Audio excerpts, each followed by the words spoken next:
Bab 927. Tengah malam tidak bisa tidur. Setelah Colden Ye menggendong pergi Glenn sebelumnya, dia tidak keluar lagi. Ayah dan anak itu di dalam kamar, tidak tahu sedang berbuat apa. Audrey Han berpikir sejenak, lalu mendekat membuka pintu. Setelah masuk, dia melihat keduanya duduk di atas karpet di lantai, saling bertatapan. Mungkin waktu saat dia masuk tidak pas, sekarang ayah dan anak ini tidak bicara. Kalian sedang berbuat apa? Mendengar suara Audrey Han, Glenn tiba-tiba bangkit dari lantai, lalu melesat ke arahnya. Mommy. Melihat dia akan menyerbu pahanya memeluk, namun saat mendekati Audrey Han dia berhenti. Oh.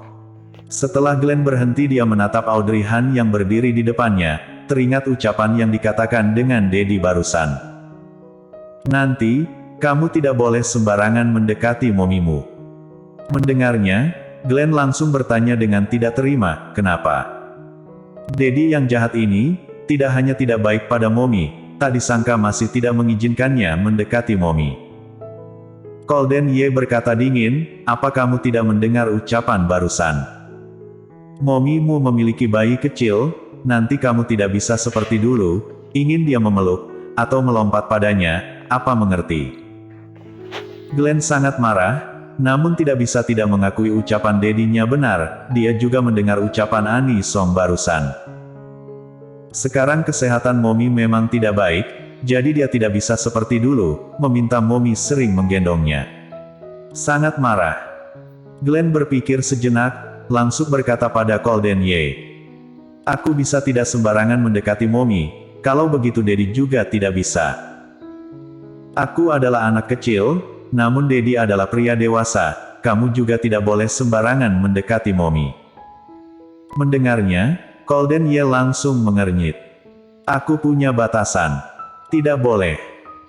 Saat ayah dan anak ini bersaing begitu sengit karena hal ini, Audrey Han membuka pintu dan masuk. Akhirnya dua ayah dan anak ini dengan sangat kompak diam pada saat yang bersamaan. Bagaimanapun lebih baik jangan biarkan Momi mendengar sedang membicarakan topik ini. Namun saat melihat Audrey Han, Glenn tanpa sadar ingin melesat ke arah Momi, ingin dia memeluknya. Hasilnya saat hampir berlari ke depannya, Glenn tiba-tiba teringat ucapan keduanya barusan. Audrey Han juga menatap Glenn dengan tidak mengerti. Kenapa? Jelas-jelas bocah ini bersiap memeluknya, namun tiba-tiba berhenti. Ini membuat Audrey Han sedikit tidak mengerti. Glenn mengerjapkan matanya yang jernih, dengan kekanak-kanakan menjelaskan, barusan Daddy berkata pada Glenn, Momi sekarang punya bayi kecil, jadi tidak bisa sembarangan mendekati Momi, agar tidak melukai bayi kecil. Audrey Han. Dia tanpa sadar melihat ke arah Colden Ye. Tidak disangka, mereka berdua tinggal di sini membicarakan ini. Tidak apa-apa, asal Glenn tidak membentur perut, Momi tidak akan ada masalah. Audrey Han mengulurkan tangan mengelus kepala Glenn, tersenyum pelan sambil berjongkok. Detik berikutnya, Glenn menggeleng dengan ekspresi polos, tatapannya mengeluarkan keteguhan. Tidak bisa Momi, aku dan Daddy sudah berjanji. Aku dan Daddy tidak bisa sembarangan mendekati Momi. Colden Ye yang disebut mengangkat alis, memicingkan mata dengan bahaya, sejak kapan dia mengatakan ucapan ini? Hei, kelihatannya bocah ini sangat licik. Berpikir sampai sini, Colden Ye langsung berdiri, langsung menggendong Glenn. Ya, sudah berjanji. Glenn. Daddy tiba-tiba mengakui di hadapan Momi. Glenn seketika menebak Daddy pasti tidak akan diam. Dia baru ingin mengatakan sesuatu, Audrey Han sudah memotong ucapannya. Kita membuat mie, keluarlah makan sedikit, malam sedikit harus istirahat. Baik. Colden Ye tersenyum tipis, sekalian meremas pipi Glenn, memeluknya berjalan keluar. Ucapan yang ingin dikatakan Glenn dibuat hilang karena diremas Colden Ye, hanya bisa melotot pada Colden Ye, merendahkan suara. Daddy jahat. Bibir Colden Ye mengeluarkan senyum tipis, tatapan di matanya terlihat puas. Bocah kecil ingin bermain dengannya, juga tidak melihat siapa aku. Glenn menyilangkan tangan di dada, tidak bicara lagi. Ronde ini mengalah padanya, ingin balas dendam tidak perlu buru-buru, dia ingin agar Daddy tahu, dia, Glenn tidak mudah dilawan. Mereka duduk makan. Akhir tahun semuanya harus berkumpul bersama makan, hasilnya karena berbagai macam hal tak diduga, sekarang makan mie di sini. Namun kemampuan memasak Gita sangat lumayan, walaupun mie, juga sangat lezat. Selesai makan malam, Golden Ye langsung menggendong Glenn dalam pelukannya, pergi mandi. Glenn, dia masih belum selesai makan oke. Melihat Golden Ye dan Glenn begitu dekat, Gita langsung memeluk lengan Audrey Han, dengan manja berkata, Audrey, mereka sepertinya bergaul dengan baik, kalau tidak malam ini kamu tidur bersama denganku. Selesai bicara, Gita berpura-pura tidak melihat tatapan bengis Golden Ye, langsung menghindar. Namun Audrey Han tidak merasakan sama sekali, mengangguk, baik.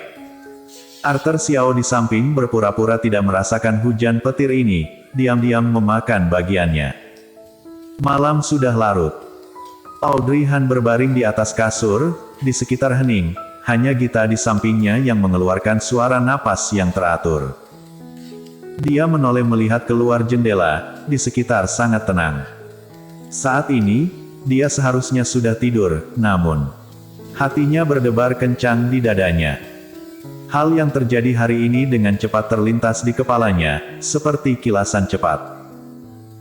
Gita berkata ingin tidur bersama dengannya, sebelum dia tidur dia menariknya bicara sangat banyak padanya, namun berkata mungkin malam ini tidak perlu tidur. Namun seketika, dia tertidur. Sungguh baik. Audrey Han juga berharap dirinya bisa seperti ini, namun hatinya tetap bersemangat. Audrey Han membalikkan badan, terduduk. Tiba-tiba merasa sedikit haus, pergi minum air saja. Memikirkan ini, Audrey Han bangkit mengenakan sepatu, sambil berjinjit berjalan keluar.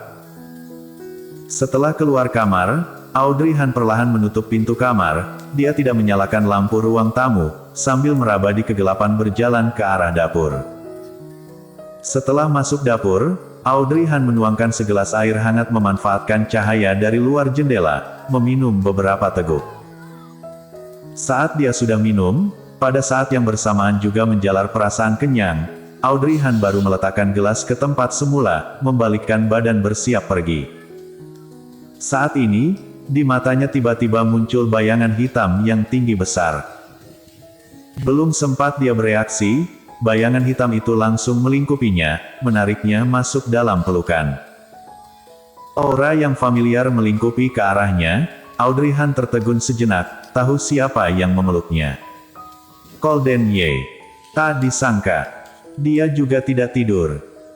Awalnya, Audrey Han masih mengira hanya dirinya yang tidak bisa tidur, tidak disangka Golden Ye juga seperti dengannya. Kalau begitu kenapa dia tidak bisa tidur? Apa karena hal yang terjadi di siang hari terlalu banyak? Masih belum berpikir bagaimana menerimanya, atau karena tahu dirinya memiliki putra, jadi terlalu bersemangat. Berpikir sampai sini, Audrey Han mengangkat kepala, kenapa kamu? Dia baru akan bicara, bibirnya sudah direnggut keras oleh orang dalam kegelapan. Bersambung.